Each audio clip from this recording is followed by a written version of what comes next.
Assalamualaikum warahmatullahi wabarakatuh. Oke geng, kembali lagi di videoku yang terbaru di channel Januar Safari.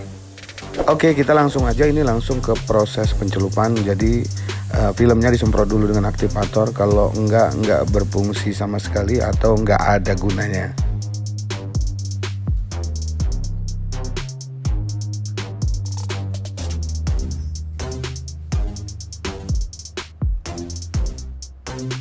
Buat kalian yang mempunyai garapan yang sama, kalian tinggal tiru aja apa yang ada di video ini. Cara masuknya dari bak untuk proses pencelupan pertamanya. Itu ada maksudnya kenapa dari situ, supaya garisnya kalau barang ini dipasang, maka bagian yang pertama dilihat itu lumayan rapi.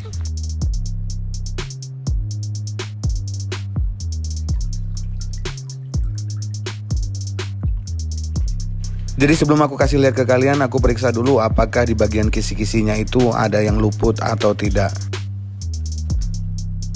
Ternyata di bagian kisi-kisinya tidak ada yang luput. Nah, ini baru aku kasih lihat kepada kalian. Kalian bisa lihat di sini garisnya cukup lumayan lurus, ya kan? Jadi kalian bisa lihat tuh di bagian atasnya juga cukup lumayan lurus. Nanti itu di bagian bawah ada yang agak ketarik sedikit. Jadi yang perlu kalian ingat, bagian yang ketarik itu tidak bisa dihilangkan, tapi hanya cukup disembunyikan saja. Jadi nggak bisa diapa-apain. Seperti biasa, setelah proses pencelupan selesai, setelah pembilasan selesai, terus media dikeringkan, kita langsung ke proses finishing clear. Di sini aku gunakan clear brand dari Dana Gloss. Untuk tipenya aku gunakan Dana Gloss SP. Nah, untuk Dana Gloss SP ini sendiri, dia levelnya di paling atas dari semua jenis clear Dana Gloss. Untuk mix rasionya itu 4:1:1, 4 clear, 1 thinner, 1 hardener. Untuk spray gun yang aku gunakan ini adalah Enhil K3 yang nozzle-nya 0,5. Jadi di lapis pertama ini aku cukup mengaplikasikan tipis-tipis tapi merata dan langsung mengkilat. Jadi untuk barang-barang yang berkaitan dengan bodi motor itu untuk spray gun aku cuma gunakan spray gun sejenis K3 ini saja. Aku suka pakai yang kecil-kecil karena materialnya cukup irit. Dan untuk hasilnya masih tetap maksimal. Maksimal maksudnya. Setelah aku jadikan media ini selama 10-15 menit, aku langsung ke proses pengaplikasian clear yang kedua. Nah, di sini untuk rasionya masih tetap sama, yaitu 4:1:1. 4 clear, 1 hardener, dan 1 thinner. Spray gunnya pun masih sama, nggak berubah kok. Cuma cara penyemprotannya yang agak sedikit berbeda.